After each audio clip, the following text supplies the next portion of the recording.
सुप्रभात बच्चों, मैं आपकी हिंदी की अध्यापिका और आज हम कक्षा 6 की हिंदी की पुस्तक उड़ान का पहला पाठ शुरू करने जा रहे हैं। इसका शीर्षक है समाधि। तो चलिए शुरू करते हैं। पाठ पहला, पाठ 1, समाधि। कविता में क्या बताया गया है? देश पर मर मिटने वालों से संबंधित प्रत्येक वस्तु पवित्र और पूज्य होती है। यही इस कविता का संदेश है। ठीक है, इसमें बताया गया है कि देश में जो देश देश के लिए मर मिटते हैं, वो वस्तु हो या व्यक्ति, वो पूज्य पूज्य योग्य होते हैं।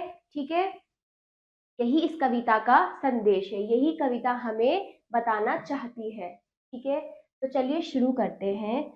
इस समाधि में छिपी हुई है एक राख की ढेरी, जलकर जिसने स्वतंत्रता की दिव्य आरती फेरी। समाधि यानी जब मृत्यु के पश्चात उसके अस्तित्व किसी जगह पर दफना कर उसका वहां पर एक क्या बना दी जाती है, एक समाधि बना दी जाती है। ठीक है बच्चों, तो वहां पर किसकी एक राख की ढेरी छुपी हुई है?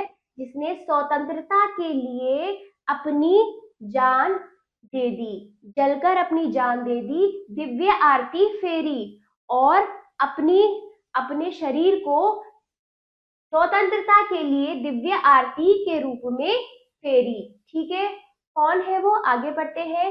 ये एक राख की ढेरी नहीं, सिर्फ स्वतंत्रता के लिए जलकर दिव्य आरती बनने बनने योग्य झांसी की रानी की समाधि है।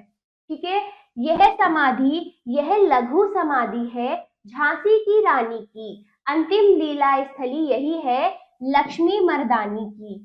ये जो समाधि है, ये जो शव स्थल है, समाधि शव स्थल, ठीक है, ये जो समाधि है, ये जो शव स्थल है, ये छोटी जरूर है, लेकिन झांसी की रानी की है, जिसने अंतिम लीला अंतिम क्षेत्र, कार्य क्षेत्र पर, कार्य स्थल पर अपनी जान जोखिम में डाली। लक्ष्मी मर्दानी बहादुर वीरता के साथ अपनी जान स्वतंत्रता के लिए दे दी। ठीक है, यहीं कहीं पर बिखर गई वह भग्न विजय माला सी, उसके फूल यहीं संचित है ये स्मृतिशाला सी। जो ये समाधि है, ये जो समाधि है, इसमें किसकी है? झांसी की रानी क्या है? बिखरी हुई है, एक माला की तरह बिखरी हुई है, यहीं बिखरी हुई है। जो इस समाधि में छुपकर है, उसके फूल यहीं संचित है। उसकी जो अस्थियां, उसकी जो राख है, फूल है। क्या है? फूल। अस्थियों को फूल कहा गया है, उसके जो फूल है यहीं बिखरी हुई है। और ये जो जगह है, ये जो स्थान है, ये उसकी यादों की जगह है, जो उसे इसे देखकर लोग उसे उसकी बहादुरी को याद करते हैं। यह स्मृतिशाला सी। सहे वार पर वार अंत तक लड़ी वीर बाला सी, आहुति सी गिर चढ़ी चिता पर चमक उठी ज्वाला सी। यानी कि वार पर वार, जिस प्रकार देखिए किस प्रकार दुश्मनों ने वार पर वार किए, पर वे बहादुरी के साथ लड़ती रही, वीरता के साथ, बहादुरी के साथ। जैसे आहुति चढ़ जाती है चिता पर, है ना, जिस प्रकार चिता पर आहुति चढ़ जाती है और चमक चमक उठती है एक ज्वाला, उसी प्रकार दुश्मनों से देश को स्वतंत्र करने के लिए वह वार पर वार सहती रही और चमक उठी वीर बाला सी, यानी कि ज्वाला सी। ठीक है, फिर बढ़ जाता है मान वीर का, रण में बलि होने से, मूल्यवती होती सोने की भस्मयता सोने से। समझ रहे हो? जब वीर रणभूमि में, युद्ध भूमि में अपना जीवन बलिदान कर देता है अपने देश के लिए, और उसके बाद उसका मान सम्मान और भी अधिक बढ़ जाता है। ठीक है, क्या होता है? और भी अधिक बढ़ जाता है, कट और भी अधिक बढ़ जाता है। उसी जिस प्रकार सोने का मूल्य, सोने के भस्म होने, सोने के मिटने, खत्म होने के बाद हमें होता है, उसी प्रकार ये वीरों का बलिदान देने के बाद उनका मूल्य उनके शरीर से भी अधिक हो जाता है। ठीक है बच्चों, चलो फिर आगे करते हैं। फिर रानी से भी अधिक हमें अब यह समाधि है प्यारी, यहाँ निहित है स्वतंत्रता की आशा की चिंगारी। तो ये समाधि जो है हमें रानी से भी अधिक है, क्योंकि ये जो समाधि है स्वतंत्रता की चिंगारी, स्वतंत्रता के लिए हमें वो उत्साह जगाती है, वो चिंगारी जगाती है। ठीक है, इसलिए ये हमें रानी से भी अधिक, ये समाधि, ये जो समाधि है झांसी की रानी की, हमें बहुत प्यारी है, क्योंकि ये हमें अपने देश के लिए जागरूक करती है, स्वतंत्रता की याद दिलाती है। ठीक है बच्चों, इससे भी सुंदर समाधियां हम जग में है पाते, उनकी गाथा पर निशीथ में शूद्र जंतु ही गाते। इससे भी अधिक सुंदर समाधियां बनी हुई है, जो इससे भी सुंदर है। ठीक है, परंतु उनकी गाथा पर रात में जीव जंतु ही गाते, शूद्र जंतु ही गाते। इसका मतलब, इसका अर्थ यह है कि सिर्फ समाधि का सुंदर होना काफी नहीं है, उसमें जिस जिस व्यक्ति की, जिस वीर की समाधि, जिसने देश के लिए देश की स्वतंत्रता के लिए अपना जीवन बलिदान कर दिया, तो मूल्यवान तो उसका शरीर है, उसकी अस्थियां है। ठीक है, तो समाधि का सुंदर होना केवल काफी नहीं है। तो यही बताए गए, इससे भी सुंदर समाधियां हमने जग में देखी है, पर उनकी गाथा रात में केवल जीव जंतु ही गाते हैं। ठीक है, निशीथ का अर्थ है रात।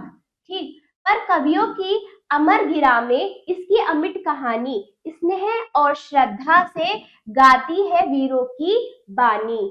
समझ रहे हो, ये जो है झांसी की रानी की तरह कई वीर रह चुके हैं। झांसी की रानी पर कवियों ने अमर गिरा, मतलब अपनी कविताएं ऐसी लिखी हैं जिसको हम मिटा नहीं सकते, उनकी वीरता पर, उनके बलिदान पर। ठीक है, उनकी उनकी उनके हौसलों पर, तो उनकी बहादुरी पर उन्होंने क्या लिखी है, कवियों ने अमर कहानी लिख दी है, जिसे मिटाया नहीं जा सकता। ठीक है, और यह क्या है, इसको उन्होंने बड़े प्यार से और श्रद्धा भक्ति के साथ वीरों की कहानियां लिखी गई है, वीरों की बानी। ठीक है बच्चों, बुंदेले हर बोलो के मुख हमने सुनी कहानी थी, खूब लड़ी मर्दानी वह तो झांसी वाली रानी थी। जो बुंदेल के लोग थे उन सबके मुंह से हमने सुना कि उसने बहादुरी से, वीरता से खूब देश के लिए लड़ाई की, और वो थी हमारी झांसी वाली रानी, यानी झांसी की रानी।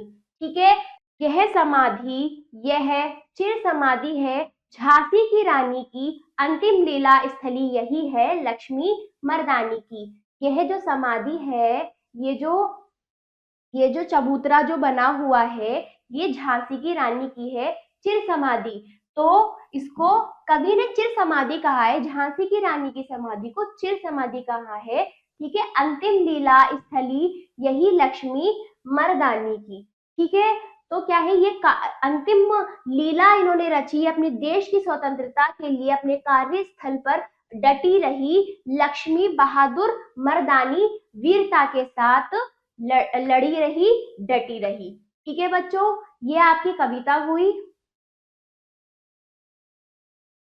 ठीक, ये किसने लिखी है, सुभद्रा कुमारी चौहान, ये कवित्री है।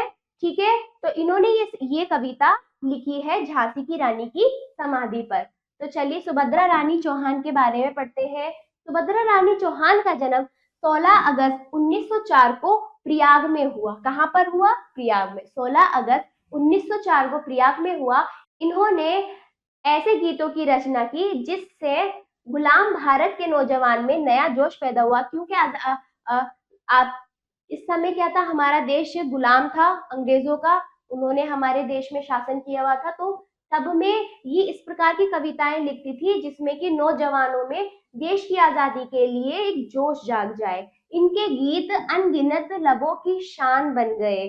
ठीक है, बहुत लोग इनके गीत गाने लगे, इनकी कविताएं गाने लगे। इन्होंने अनेक मर्म स्पर्शी गीत व कविताएं भी लिखी तथा कई कहानियों की रचना भी की। इनकी सुप्रसिद्ध कविताएं हैं समाधि, झांसी की रानी, कदम्ब का पेड़, मेरा बचपन, जलियांवाला बाग में बसंत आदि। इनके प्रमुख कहानी संग्रह है उन्मादिनी, बिखरे मोती, सीधे सादे चित्र आदि।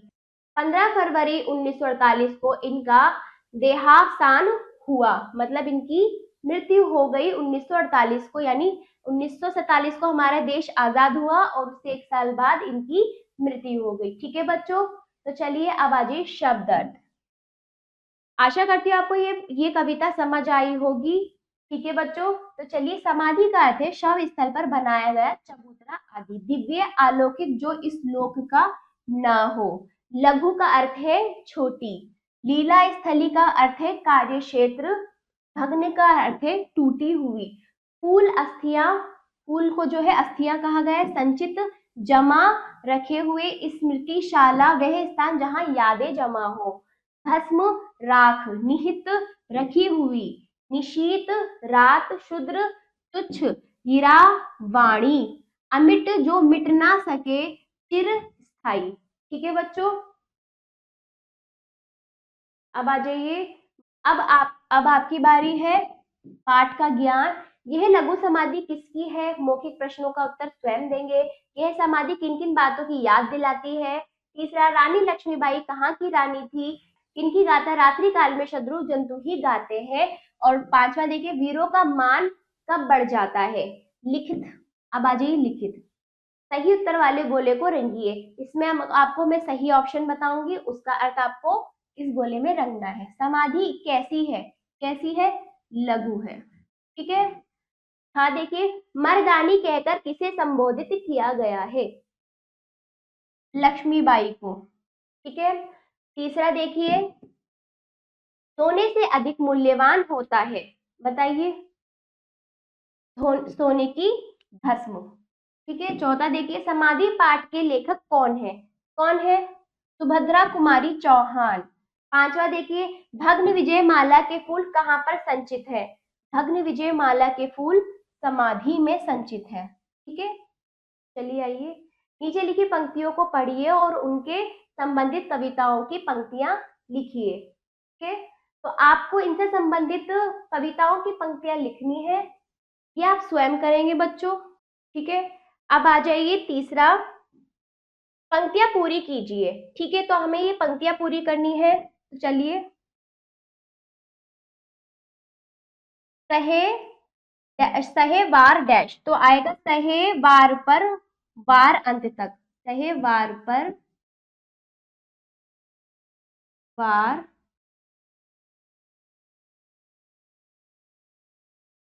अंत तक। ठीक है। लड़ी वीर बालासी, लड़ी वीर,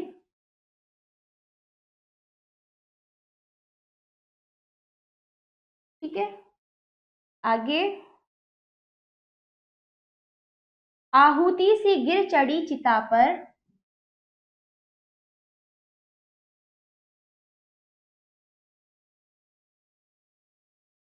आहुति सी,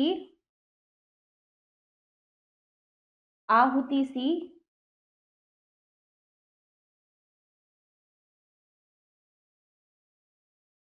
गिर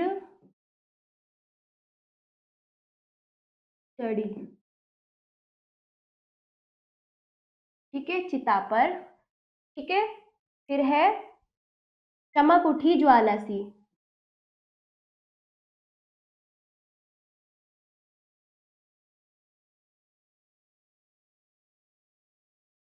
फिर आगे है, रानी से भी अधिक हमें अब, रानी से भी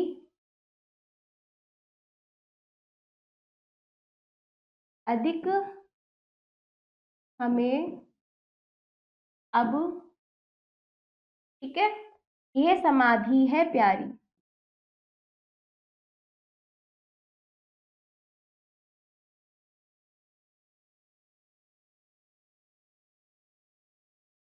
ठीक है। यहाँ निहित है,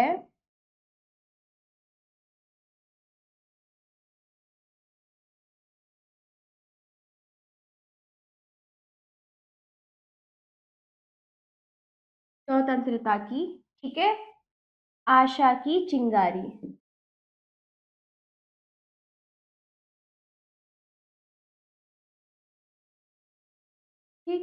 फिर आगे,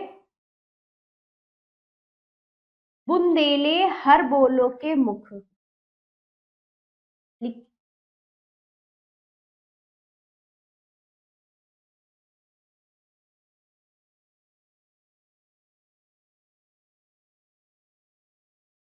बुंदेले हर बोलो के मुख। ठीक है बच्चों, आगे, हमने हमने सुनी कहानी थी।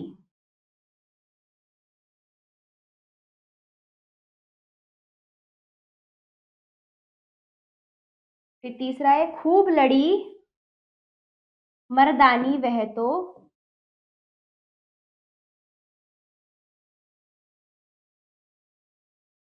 खूब लड़ी मर्दानी वह तो। आगे है, झांसी वाली रानी थी।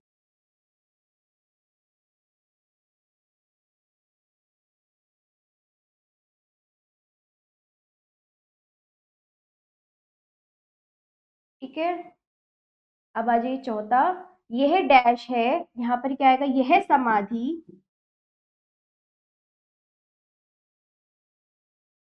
यह समाधि, यह चिर समाधि।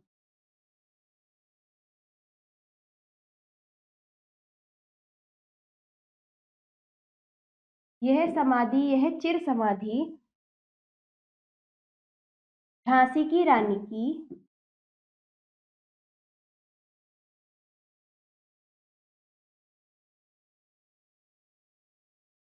ठीक है, फिर अगला है, अंतिम डैश यही है, अंतिम लीला,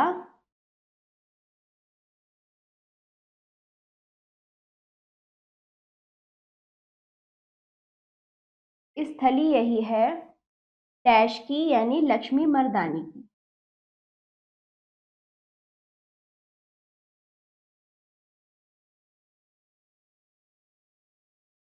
ठीक है, ठीक है बच्चों, ये पंक्ति मैंने पूरी करी और आपको ये कार्य स्वयं करना है कि पंक्तियों के पढ़िए और इनसे संबंधित कविता की पंक्तियां लिखिए। मतलब आपको इससे संबंधित कोई कविता अपने आप स्वयं करनी है। बाकी मैंने आपकी ये करी। अब आ जाइए अभ्यास 4। ठीक है बच्चों, निम्नलिखित कविता की पंक्तियों का भाव स्पष्ट कीजिए। सहे वार पर वार अंत तक लड़ी वीर बाला सी, आहुति सी गिर चढ़ी चिता पर चमक उठी ज्वाला सी। तो समझ रहे हो आप, इसका मतलब है कि ये आहुति, चिता पर जब आहुति दी जाती है, ठीक है, तो वो बिना डरे आहुति पर चढ़ गई, ज्वाला की तरह चमक उठी, वार पर वार सहती रही। ठीक है, जो दुश्मन जो दुश्मन वार कर रहे थे उस पर लड़ी और डटकर बिना डरे बिना झुके वो वीर बाला की तरह, वीरता की तरह बहादुरी के साथ लड़ती रही, जैसे आहुति सी चिता पर चढ़ाई जाती है। ठीक है, फिर आगे, बढ़ जाता है मान वीर का रण में बलि होने से, मूल्यवती होती सोने की भस्म यथा सोने से। तो समझ रहे हो, जिस प्रकार सोने का मूल्य सोने के भस्म होने के बाद अधिक होता है, ठीक है, उसी प्रकार यदि कोई वीर रण में बलि दे दे, अपने शरीर का, अपने जीवन का बलिदान कर दे, तो उसका मूल्यवान उससे भी ज्यादा अधिक हो जाता है। यानी कि उसके शरीर का मूल्यवान उससे अधिक और हो जाता है यदि वो देश के लिए, देश की आजादी के लिए, स्वतंत्रता के लिए अपने जीवन का बलिदान कर दे, तो वो और भी अधिक मूल्यवान हो जाता है, जिस सोने के भस्म होने, खत्म होने, मिटने के बाद हो जाता है। ठीक है, निम्नलिखित प्रश्नों के उत्तर आप स्वयं देंगे। ठीक है बच्चों, ये प्रश्न इस पाठ के अनुसार पूछे गए हैं, ये कार्य आप स्वयं करेंगे और ये बाकी कार्य आप स्वयं करेंगे। ठीक है, तो आशा करती हूँ बच्चों आपको ये पाठ समझ आया होगा। इसका अभ्यास कार्य आप अभ्यास पुस्तिका में जरूर कीजिएगा और अब हम मिलते हैं अगले पाठ पर। धन्यवाद।